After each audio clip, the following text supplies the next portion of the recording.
For over 3 decades, Indonesia was ruled by one of the longest-serving authoritarian leaders in modern history, President Suharto.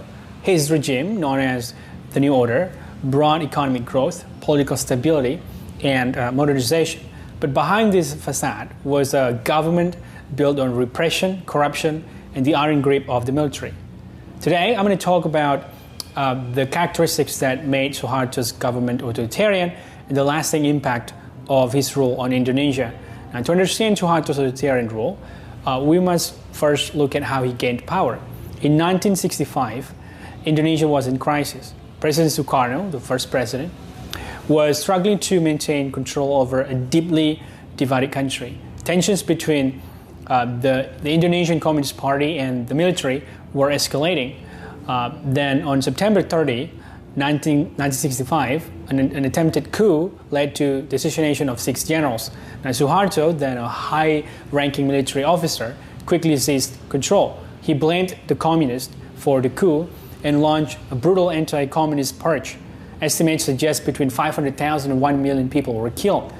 The event paved the way for Suharto to take power in 1967, marking the beginning of his New Order regime.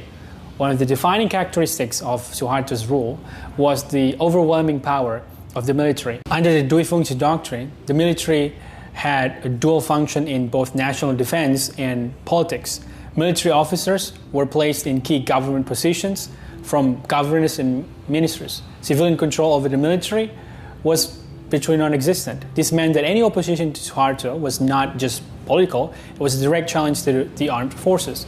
The military was used to crush dissent, arrest political opponents, and ensure Suharto's continued rule. Although Indonesia technically had elections, they were far from democratic. Suharto's ruling party, Golkar, dominated every election. Opposition parties were allowed to exist, but only under strict government control.